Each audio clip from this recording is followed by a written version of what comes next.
नमो भगवते वासुदेवाय। भगवते वासुदेवाय। नमो भगवते वासुदेवाय।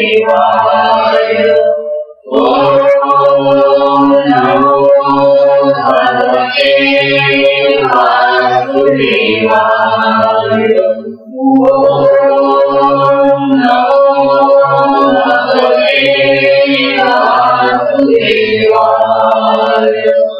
श्री सद्गुरुनाथ महाराज की जय। अवधूत चिंतन श्री गुरुदेव परम पूज्य श्री सद्गुरु स्वामी ओम तीर्थन महाराज की जय।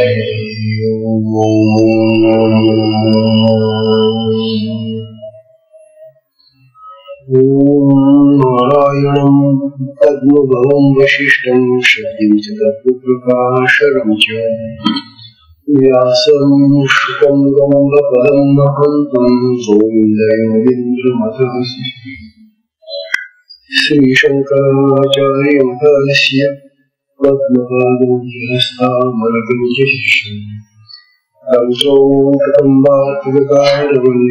अस्मद्गुरुं सन्ततमामतं श्रुतिस्मृतिपुराणानामालयं करुणालयं नमामि भगवत्पादं शङ्करं लोकशङ्करं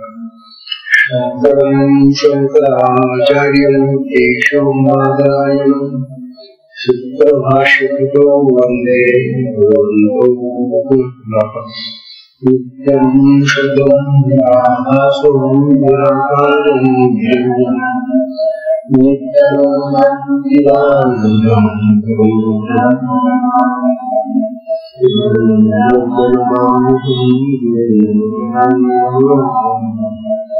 ईश्वरो गुरुरात्मेति मुक्तिभेदविभागी व्यक्तदेहाय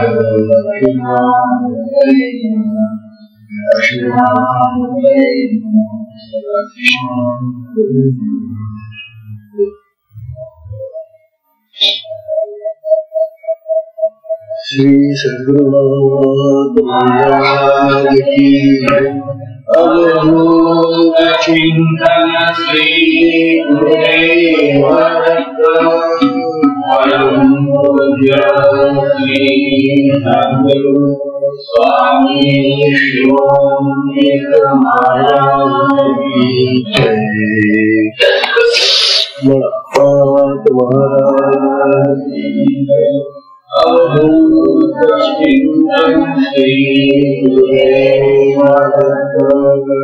परम पूज्य श्री सद्गुरु स्वामी ओम तीर्थन महाराज की जय। परम पूजनीय श्री सद्गुरु स्वामी शिवानंद सद्गुरु महाराज यांची असीम कृपा आणि आशीर्वाद या कृपा आशीर्वादाने आपण आजचा हा सत्संग सुरू केलेला आहे। विषय शक्तिपाताचा आहे। आपल्या परंपरेमध्ये हा जो शक्तिपात सिद्धमान योग आहे, या योगाने आपण आतापर्यंत असं पाहिलं की अनेक प्रकारच्या क्रिया साधकाला अनुभवाला येतात आणि त्या क्रियांनी त्याला आनंद होतो। आता आपल्याला होणाऱ्या ह्या ज्या साधनेतल्या अनेक प्रकारच्या आनंददायक क्रिया आहेत, त्यांचा अनुभव आम्ही साधनेत घेतो। हे खरं साधनेतून उठल्यानंतर त्या क्रिया नसतात आणि मग तो आनंदही नाही। पण आम्ही एक आम्ही म्हणजे आपण केली साधनेतून उठल्यानंतर जगात राहतो सगळे आणि आपल्याला असं वाटत असतं की आनंदाची जी गोष्ट आहे ना ती इतरांना सांगावी आणि नेहमीच आपला व्यवसाय संसारामध्ये जी चांगली चांगलं घडतं आज काय केलं काय खाल्लं आज काय मोठा आनंदाने ते खातो सांगतो तेव्हा आपल्याला संसारातल्या ह्या आनंदाच्या सुखाच्या गोष्टी इतरांना सांगाव्याशा वाटतात.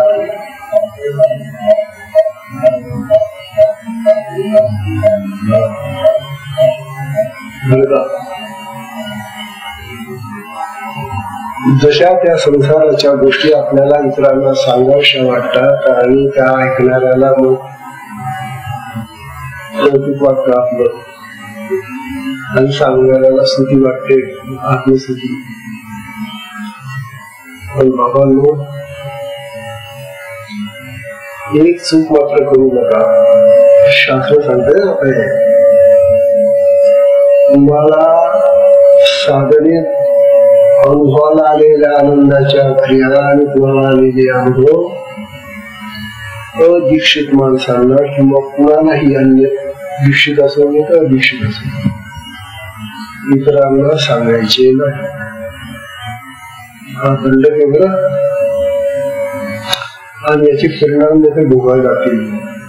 शास्त्र पात्राचे होते रुद्रयामन नावाचं तंत्रशास्त्र आहे तंत्रग्रंथ आहे रुद्रयामन. त्या रुद्रयामन तंत्रामध्ये एक श्लोक असायचा प्रवृत्ती लक्षणाख्यान योगिनो विस्मय तथा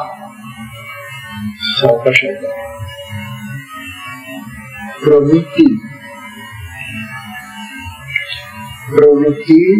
लक्षणाख्या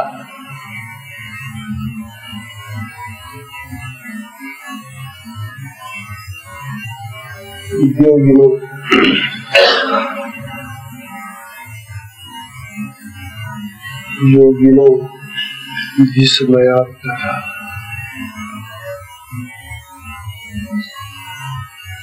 विज्ञानं विलयं याति विज्ञानं विलयं याति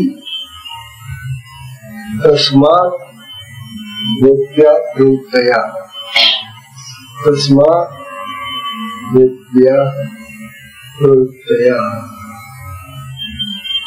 शास्त्रात वचन आहे. शास्त्र असं सांगतं की ही जी आपली प्रवृत्ती म्हणजे प्रकर्षण वृत्ती आपल्या सगळ्यांची तशी वृत्ती आहे की आपल्या अंतःकरणामध्ये आनंद झाला की त्या आनंदाचं प्रदर्शन दुसऱ्याकडे करायचं. अर्थात दुःखाचंही करतो आपण ते नाही असं नाही. सुखदुःखांचं संसारातलं प्रदर्शन इतरांकडे केल्याने असं काही बिघडत नाही. परंतु साधनेमध्ये झालेला जो आनंद किंवा झालेले अनुभव आहे ते तर तुम्ही स्वतः निर्माण केलेले नाही. ते तर त्या भगवती शक्तीने निर्माण केले. जी सगळं म्हणत आपण ऐकलं प्राणधारिणीशी जी शक्ती दिलेली आहे तिने तुम्हाला ते आनंद दिलेले. आणि कशासाठी दिले ते लोकांना सांगायला. तुम्हाला दिलेले आनंद हे तुमच्या कल्याणासाठी आहे. आणि मग तुम्ही ते आनंद जर इतरांना सांगू शकला त्या आनंदाचे अनुभव इतरांना सांगू शकला विज्ञानम विलयम याति असं म्हटले शास्त्रामध्ये. तुम्हाला जे विज्ञान म्हणजे जे साधनाचं ज्ञान प्राप्त झाले थोडीफार ते विलयम याति म्हणजे नष्ट होऊन जाईल. म्हणजे आपल्याला जी शक्तिपात विद्या आपल्याला प्राप्त झालेली आहे आणि तिचा जो थोडाफार आपल्याला अनुभव आलेला आहे ते विज्ञान आहे. विज्ञान म्हणजे अनुभवयुक्त ज्ञान, म्हणून त्याला विज्ञान. ते नुसतं पुस्तकात वाचून सांगितलं ज्ञान नाही. विज्ञानचा अर्थ विशेष ज्ञान, अनुभवयुक्त ज्ञान, त्याला विज्ञान. आणि हे अनुभवातून आपल्याला त्या शक्तीनं दिलेले आहे. असं जे अनुभवयुक्त जे ज्ञान, जो आनंद, जी अनुभूती मला शक्तीने दिली, ती तुमच्या हितासाठी, तुमच्या कल्याणासाठी दिलेली आहे. ती तुम्ही इतरांना संका मिळवणारा, ज्याला तुम्ही सांगता आहात त्याला तो आनंद प्राप्त झालेला, जो तुम्हाला प्राप्त झालेला आहे तो आनंद, आणि तो शक्तीने प्राप्त करून दिलेला आहे. मग तो आनंद तुम्ही दुसऱ्यांना जेव्हा सांगता त्यावेळेला त्या ऐकणाऱ्याला असं वाटेल की हा काहीतरी स्तुती करतो स्वतःची, किंवा आपल्या साधनेबद्दल काहीतरी विशेष गोष्ट सांगते आपल्याला. आणि म्हणून शक्तीच्या संबंधाने तो विषय असल्यामुळे शक्तीने तर तुम्हाला काही सांगितलेलं नाही की तुम्ही सांगत सुद्धा देवाला. तो तुमच्या कल्याणासाठी दिलेला आनंद आहे. तो गुपचूप तुम्ही अनुभवा ना. दुसऱ्यांना सांगण्याने, त्या अनुभवाचं प्रगतीकरण करण्याने तुम्ही असं दोघा सांगता की हा आनंद मला आला, तुला आलाय, तू कोण? अरे तू तर त्या शक्तीच्या हातातलं पावलं असतं त्यावेळेला. ती शक्ती नाचवते, तुला हलवते, तुझे ही जी क्रिया करते ती करणारी शक्ती आहे. मग तू कोण त्यावेळेला? तेव्हा आपण त्यावेळेला कोणीही नसतो. आपला मी त्याला त्यावेळेला राहतच नाही, अंकार राहतच नाही. आपला दृष्टीपणाचा भाव आलेला आहे ना. मग दृष्टीपणाने तू पाहत असताना, त्या अनुभवाचा अनुभव घेत असताना, आनंदाचा तो आनंदाचा अनुभव मित्रांना का सांगता बघा. या श्लोकावरचं जे निरूपण आहे ते फार सुंदर आहे. सद्गुरु कृपेने शक्ती जागृतीनंतर अनेक नवीन येणारे अनुभव आनंदजनक असतात, असे आपण पाहूया आतापर्यंत. स्वाभाविकच या आनंदाच्या भरात इतरांनाही सांगण्याची प्रवृत्ती होते. पण आपल्याला सवय लागून गेलेली आहे. संसारातले, व्यवहारातले जे आनंद आहे, ज्या गोष्टी आहेत त्या मित्रांना सांगायचं. तशी ही काय व्यवहारातली आणि संसारातली बाब आहे का? साधना ही हा व्यवहार आहे का तुमचा? जरा पर्यंत समजा.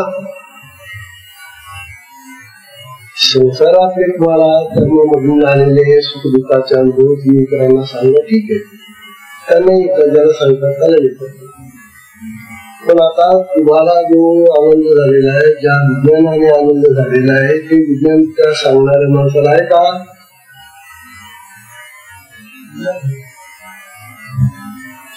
म्हणजे आपण संसार आणि व्यवहार याच्यासारखं साधनही समजतो. म्हणजे साधनेचा आमचा जो स्तर आहे तो व्यवहाराच्या पातळीवर आणतो. मग संसार आणि व्यवहार आणि आपली साधना सारखीच आहे का? सारखी जर असेल तर मग साधना करण्यात काय अर्थ आहे की? अरे हिची उंची किती मोठी आहे, ती देवात्म शक्ती आहे. ती आत्मशक्ती आहे कुंडलिनी. तिने दिलेला तुम्हाला तो अनुभव आहे गुरुपुढे. मग इतका उच्च दर्जाचा हा जो अनुभव तुम्हाला झालेला आहे तो भक्त ठेवून तुम्ही अनुभवा. हे सांगितलं का तुम्हाला? बघा, साधकाला आलेले अनेक विस्मयजनक अनुभव तो इतरांना सांगून स्वतःची स्थिती बढाई श्रेष्ठत्व म्हणून पुढे सांगतो. बरोबर आहे, त्याला जो अनुभव आलेला आहे तो स्वतःची बढाई मारण्यासाठी, आत्मस्तुती करण्यासाठी सांगत असतो. बाबा मला असा अनुभव आला, मला असं होत होतं. अरे तू कोण? म्हणजे तू इतर जे अनुभव आहे त्या अनुभवाप्रमाणे त्या शक्तिपात्रातला हात लागल्यामुळे साधनेचा जो अनुभव तो कसा समजतो. हा लौकिक अनुभव नाही, हा पारमार्थिक शुद्ध पारमार्थिक आत्मविद्येचा अनुभव आहे. एवढा तर फरक लक्षात ठेवा.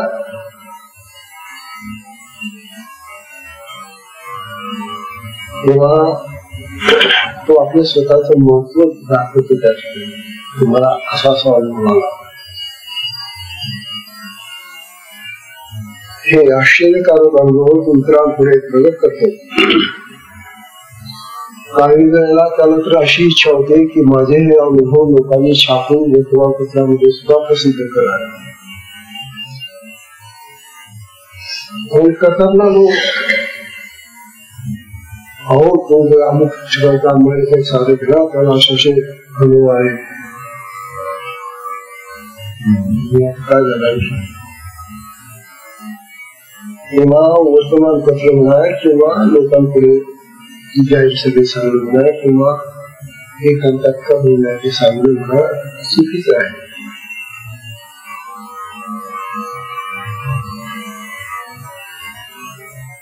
तेव्हा असे केल्याने त्याचे साधन बिघडून जाते. हा जो तू आपल्या साधनेतल्या क्रियांचा आनंदाचा अनुभव इतरांना सांगून राहिलेला आहे, जी क्रिया त्या परमात्म शक्तीने कुंडली जगतमध्ये प्राणशक्तीने केलेली आहे, तिने दिलेला तो आनंद तू स्वतः भोगला. परंतु आता तो आनंद तू स्वतः इतरांना सांगताना तो माझा आनंद आहे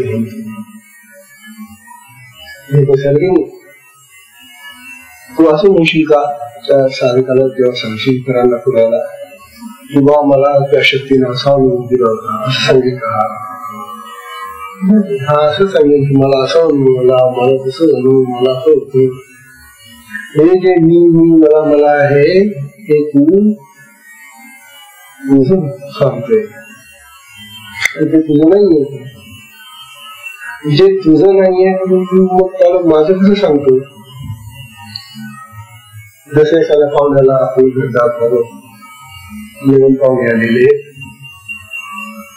आणि त्याला घर दाखवायचंय. लोकांची घर दाखवशील का? हे इथून नाही गल्ली तिथून माझं पहिलं घर बरं का असं म्हणशील का?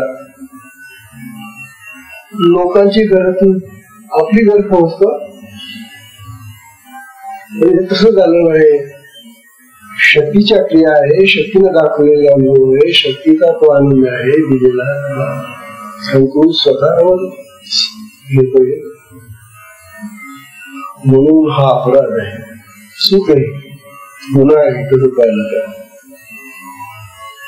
एका दुसरं शेतून माझं शेत आहे बघा, गुन्हा झाला की नाही. जसं हे चांगलं कृत्य नाहीये. म्हणून आपले जे अनुभव असतील ते अनुभव तुम्ही तुमच्याजवळ ठेवा. हा तर तुम्ही त्याची नोंद करून ठेवा ना एखाद्या डायरीमध्ये पुस्तकामध्ये लिहून ठेवा. असे केल्याने साधन बिघडून जाते आणि तुमच्या मनाला वेगळंच वळण लागतं. मग मन बिघडलं जातं.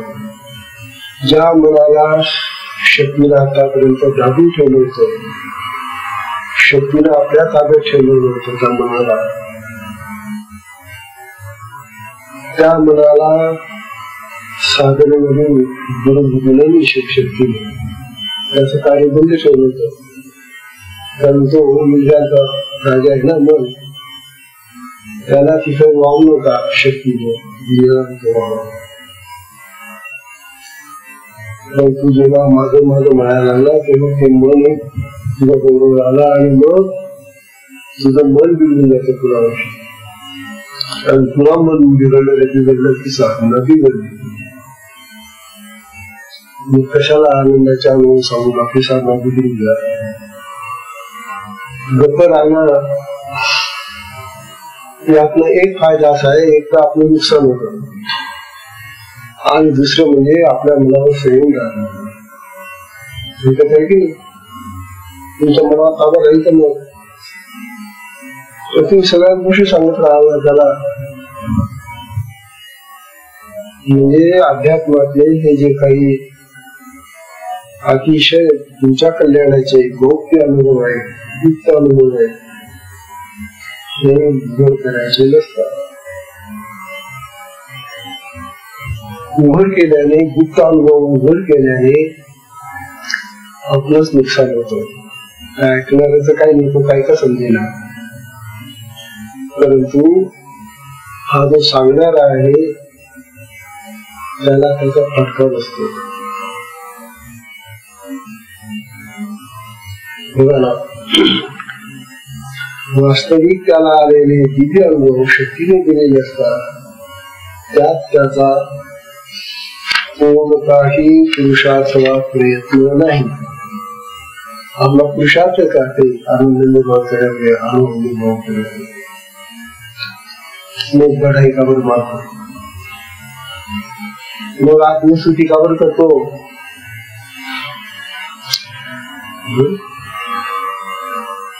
मग अशा तऱ्हेनं तुका तपस्वी उठील का. जे तप करणारे लोक असतात ते कधीही आपली तपश्चर्याची वाखाणणी करत नाही जगात. त्या दिवसामध्ये खूप तपस्वी होऊन गेलेले, पण त्यांनी आपण कशी तपश्चर्या केली हे कधीच कोणाला सांगितलं नाही. आणि तुला एवढा साधनेमध्ये चांगला अनुभव आला तर मी सांगू शकलो. तेव्हा लक्षात घ्या बाबांनो, आता जे लोक हे ऐकत नाही त्यांना काय करणार. किती महत्वाचं आहे. शास्त्राचं कथन आहे, आपलं स्वतःच काहीच नाही त्यामध्ये.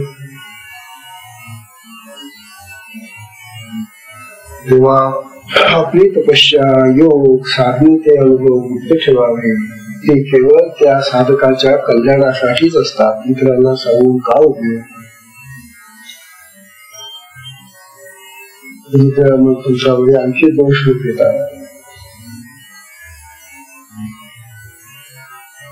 या 2 श्लोकामध्ये आणखी शास्त्र आपल्याला असं सांगून राहिलं,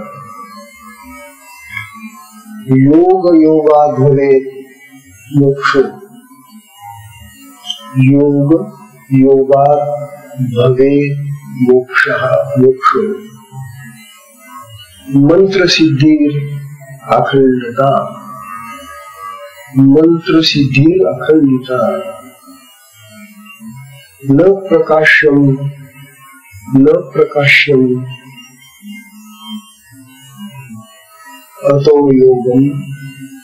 न प्रकाशम अतो योगम. भुक्ति मुक्ति फलाय च. भुक्ति मुक्ति फलाय च. दूसरा श्लोक असा आहे, योग योगात भवेत मोक्षः. योग योगात भवेत मोक्षः. तत् प्रकाशात विनश्यति. तत् प्रकाशात विनश्यति. अतो न दर्शयेत योगम. अतो न दर्शयेत योगम. यदिच्छात्मना शुभम. यदिच्छा आत्मनः शुभम.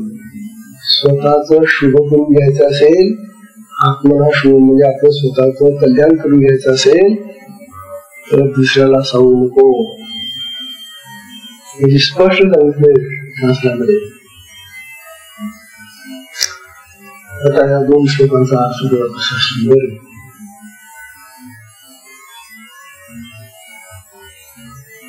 आपल्या योग साधनेने आपल्याला भक्ती आणि मुक्ती दोन्ही मिळतात. ती शक्ती तर इतकी महाबलवान आहे, सामर्थ्य संपन्न आहे. अरे बाबा, तिचे संसाराचे सगळे जेवढे काही बर का संकट, त्रास, दुःख, कटकटी काय जे असतील ना ती सगळे सोडून टाकेल. तुला काही कमी पडू देणार नाही. ती इतकी महाबलवान शक्ती ती सगळ्या विश्वाची जननी होती. पण तुझा संसार काय मोठा तेव्हा तुझ्या जीवनातल्या सगळ्या दुःखांना दूर करून तुला सुखी बनवणारी ती शक्ती भक्ती देते. भक्ती आणि जशी भक्ती म्हणजे भोग देते तशीच ती मुक्ती देते. त्या संसारातून तुला मुक्तही करते ती. म्हणजे भक्ती आणि मुक्ती देण्याचं सामर्थ्य शक्तीमध्ये आहे.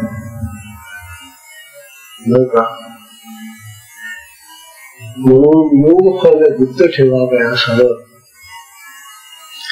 हे योग साधनेने आपल्याला मिळणार फळ आहे भक्ती आणि मुक्ती. भोग आणि मुक्ती म्हणजे मोक्ष. कसं बघा, अपक्व अवस्थेत ते इतरांना प्रगट केल्यास विनाश होतो. आपली अवस्था पक्की झाली का तू सिद्ध पुरुष मिळाला का? अरे अजून तर तुला किती अनुभव घ्यायचे पुढे. अशा कच्च्या अवस्थेमध्ये तू जे काय थोडेसे अनुभव तुला मिळाले ते सांगत सुद्धा लोकांना. म्हणून अपक्व अवस्थेमध्ये जर आपण आपल्या साधनेचे हे अनुभव पुढे व्यक्त केले, निवड केली, ती पक्की अवस्था कमी येईल तुझी. तो संयम कधी येईल तुझ्या जिभेवर, तुझ्या मनावर, तुझ्या अंतःकरणावर, जो तुझ्या पोटात काहीच राहत नाही. असं झालं ना.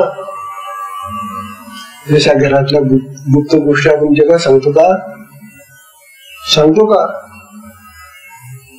मग घरातल्या गुप्त गोष्टी जरी जशा तुम्ही बाहेर सांगत नाही, मग या साधनेतल्या गुप्त गोष्टी कशा सांगता तुम्ही? फार एवढं. म्हणून हे आपल्या सगळ्या साधकांना ऐकवलंच पाहिजे. इतकं महत्वाचं आहे. आणि शास्त्रच नाही ना, ते काय आपलं स्वतःच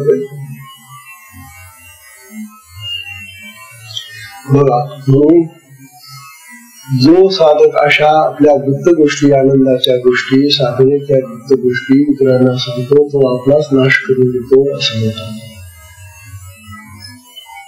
योग साधनेने जी शक्ती विभूती येते, ही साधना आपल्याला शक्तीची साधना असल्यामुळे ती शक्ती बल देते. विभूती देते म्हणजे प्रकाश देते, प्रखरता देते, ज्ञान देते. त्याचा चमत्कार आपले श्रेष्ठ दाखवण्यासाठी इतरांना सांगू नये.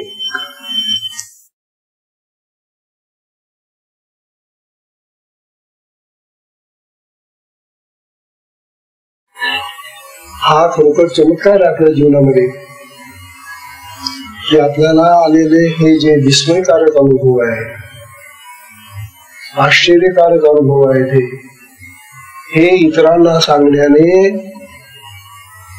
हे विस्मयकारक आनंद इतरांना सांगण्याने आपण त्या साधनेलाही खाली होतो आणि आपली अवनती करून घेतो. त्या साधनेचं जे श्रेष्ठत्व आहे ते तर तुला अजून सगळं कळलं नाही म्हणून तू सांगू शकलंय. आणि तू ज्याला सांगतोय त्याला काही साधनं माहिती का? म्हणजे तुझ्या साधनेबद्दल काहीतरी विकृत कल्पना त्याच्या डोक्यात जर आल्या तर तो पुन्हा कधी साधकच होणार नाही. हा काहीतरी चमत्कार सांगतो किंवा असल्या चमत्काराच्या गोष्टी सांगून तेव्हा चमत्कार आपले श्रेष्ठत्व दाखवण्यासाठी इतरांना सांगून दिव्य आत्मज्ञानाची सिद्धी तर प्राप्त झालेली नाही. अजून तुला आत्मज्ञान प्राप्त झालंय का? नाही. मग स्वतःची बढाई कशासाठी मारतो? लोकांना दाखवण्यासाठी, त्यांना आपले श्रेष्ठत्व दाखवण्यासाठी का सद्गुरूंनी तुला दिशा देऊन ही शक्ती दिली? तुला हा जो शक्तिपात मार्ग मिळालेला आहे तो गुरुंनी तुला एवढ्यासाठी दिला आहे की तू आपलं श्रेष्ठत्व लोकांमध्ये सांगत सुटावं. जसा आहे मी तसा आहे, बाबा मी असं करतो, मी असं करतो. एवढ्यासाठी तुला दिशा दिली गुरुंनी. त्यांना आपले श्रेष्ठत्व दाखवण्यासाठी वा का सद्गुरूंनी दिशा देऊन तुला ही शक्ती दिली अर्थात यामुळे सद्गुरूंनाही प्रसन्नता ऐकली. जर आपल्या गुरूंनी हे असं तुला ऐकलं की अमुक एक मनुष्य स्वतःची बढाई मागून राहिला, लोकांमध्ये स्वतःच कौतुक करून राहिला, लोकांवर छाप टाकून राहिला, गोळे बावळे लोक असतात बिचारे, इतर लोकांना काय माहिती. त्याचे हे चमत्कारिक असे अनुभव तो जेव्हा लोकांना सांगतो तेव्हा लोक भांबवून जातात. बापरे, आहे मग हा सांगितलं खरं. आणि तो गुरु होऊन बसतो. मग असे वात्रट गुरु फार झालेले, याला कोणी अधिकार दिलेला आहे का गुरु बोलण्याचा? आणि मग हे लोकांकडून वाटेल ते वसूल करतात. लोकांना छाप बसली की मग त्या माणसाला असं वाटतं की हो आता प्रचंड दुकान होतो, फार अनुभव संपूर्ण मनुष्य चमत्कार करतो. हो, असा चमत्कार करणारा एखादा साधक गुरूंना सुद्धा तो त्याच भाषेमध्ये आठवतो. गुरूंना खाली होणारा दुसरा कोणी नसून त्याचा शिष्यच असतो. हे तर खरं की नाही? गुरूंना अवमानित करणारा त्याचा शिष्यच असू शकतो. मित्रांना तर काय माहिती नाही गुरु काय, पण हा शिष्य झालेला आहे ना, त्यामुळे गुरुला सगळा हा अपमानाचा किंवा अवमानाचा किंवा वाईट गोष्टीचा विनाकारण आळ येतो. गुरुंनी तर काही केलं नाही, गुरुंनी तर त्याच्या कल्याणासाठी ते चांगलं दिले त्याला. म्हणून बा असे कोणी असे वात्रट गुरु कोणी शिष्य असतील त्यांच्यापासून दूर राहा. आपण तसे होऊ नका. असं कोणी कोणाला सांगत असेल तर आपलं ऐकत असेल तर त्याला सांगा असं करू नकोस.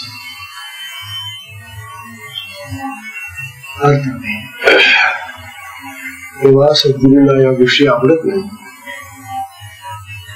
आता आणखी एक महत्वाचा इशारा आला. शास्त्र लक्षात ठेवा, हा फार महत्वाचा इशारा आहे बघा. आता श्लोक असा आहे, तुम्हाला मी शास्त्र सही सांगणार, मी काही माझा स्वतः काही सांगत नाही. इशारा पाका आहे. तत्वाप्ती तत्वाप्ती वा गुरोराज्ञाम तत्वाप्ती वा गुरोराज्ञाम विना गुरोराज्ञाम विना गुरुताम व्रजन गुरुताम व्रजन गुरुताम व्रजन. शक्ति संपाद उद्योगसन शक्ति संपाद उद्योगसन क्रीडे विषधरी सह क्रीडे विषधरी सह क्रीडे विषधरी सह. हा सुंदर इशारा दिलेला आहे. म्हणतं शास्त्रात, जे साधक सद्गुरूकडून दीक्षा घेतल्यानंतर अपूर्ण अवस्थेत पूर्णता विधतांना प्राप्त झाली, आत्मज्ञान झालीच नाही त्यावेळी, अपूर्ण अवस्थेत सद्गुरूची आज्ञा न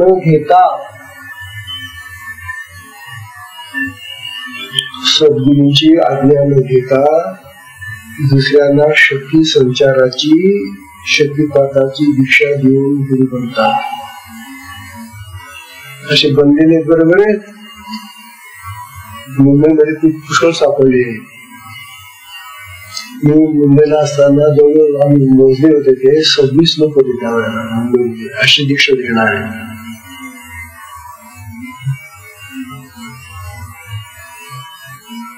आता ही जी दीक्षा आहे ही फार मोलाची दीक्षा आहे. गुरुने तर त्याला अधिकार दिला नाही, गुरु बनण्याचा, शक्तिपात करण्याचा अधिकार दिला नाही, आणि तो पूर्ण झालेला नाही. अशा अपूर्ण अवस्थेमध्ये गुरुची आज्ञा न घेताना जर एखादा शिष्य मित्रांना शक्तिपात दीक्षा देऊ लागला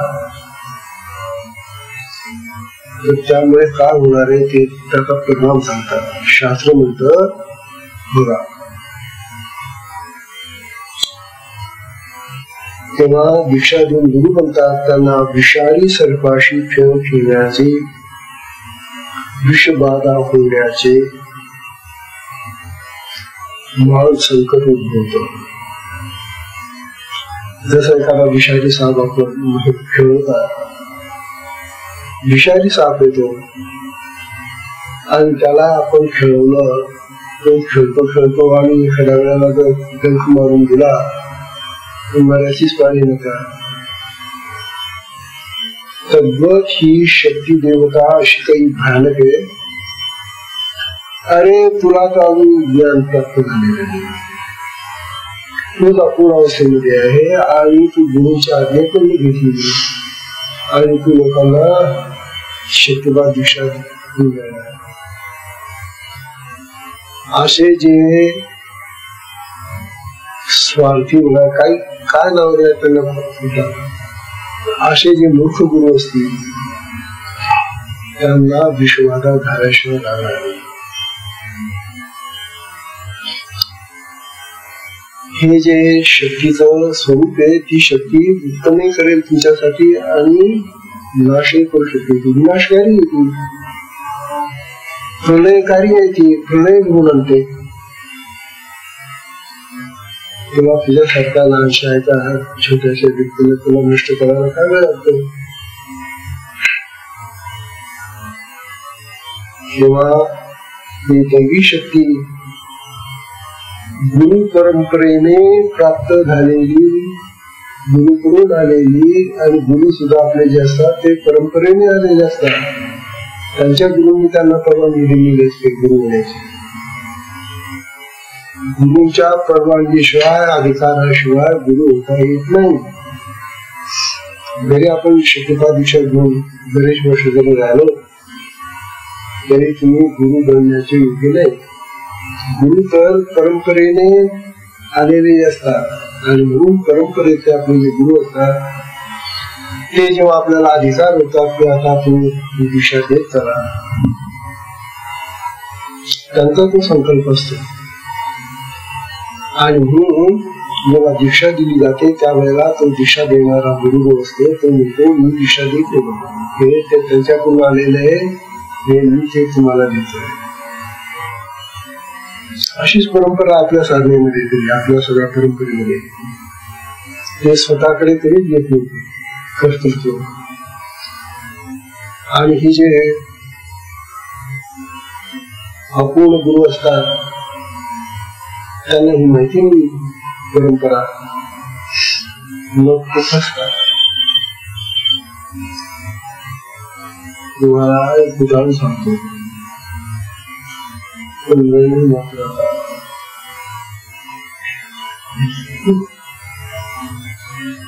आमचे गुरुबंधू होते. त्याला गुरुबंधूच म्हणावं लागेल ना. गुरुबंधू त्याने दिशा घेतलेली आणि दिशा घेतलेली. त्याला बरेच दिवस झाले तो चांगला साधक होता. बरेच दिवस साधना करायचा, चांगला अनुभव यायचे त्याला.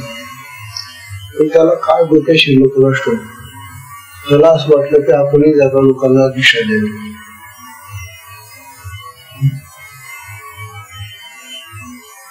आणि मग त्याने सुरुवात करून टाकली. गुरु महाराजांचा फोटो ठेवायचा, आपल्या घरी बोलायचं लोकांना आणि म्हणायचं बसा गुरु महाराज तुम्हाला दीक्षा देतात. आणि काही वेळेला त्या भाव भक्तीनं बसणाऱ्या लोकांमध्ये काहीतरी थोडंफार काहीतरी होत असेल, त्यांना जाणवत असेल. आणि मग ते सगळे उठल्यानंतर त्याच्या पाया पडायचे. पण हा अभ्यास होणार आहे ना सगळ्या. अशा तऱ्हेने हा गुरु बनून गेला. महाराज काय सांगा तुम्हाला, हे आम्हाला कळल्यानंतर तो आला अश्वमध्ये आला. त्याला म्हटलं अरे बाबा हे तू काय चालवले. मग महाराजांना फोटो असतो, महाराज देतात. फोटो दिशा द्यायला लागले तर मग तो फोटो आश्चर्य होईल.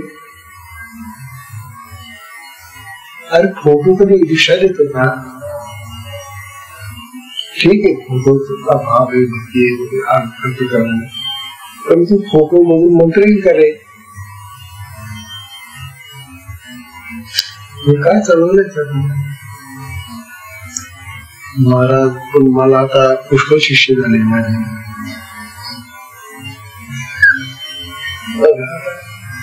आमच्यापेक्षा त्यांचे शिष्य जास्त. म्हटलं भाऊ तू आता आश्रम काढ आणि तिथंच राहिला काय करायचं आपण मी तर तुला काय सांगू. पण हे चांगलं नाही. तुला गुरुंची परवानगी नाहीये, आज्ञा नाहीये, अधिकार दिला गेला नाही आणि तू गुरु कसा बोलता. त्याला इतके रोग लागले त्या माणसाला. आज आहे ऐकले कोणाच ठेवतात. पण डोक्याने तो भ्रमिष्ट झाला, भ्रम झाला त्याला डोक्याला. अंगात नाना प्रकारचे विकार शिरले त्याच्या. हे त्याचं फळ आहे. ते पुढे मला कळलं की त्या माणसाला सूट झालेले. त्याच्या पिठीचं फळ त्याला मिळालं तर काय. तात्पर्य हे आहे की अशा तऱ्हेनं गुरुपद घेऊ नका. आपल्या साधनेचे गुरुपद घेऊ नका.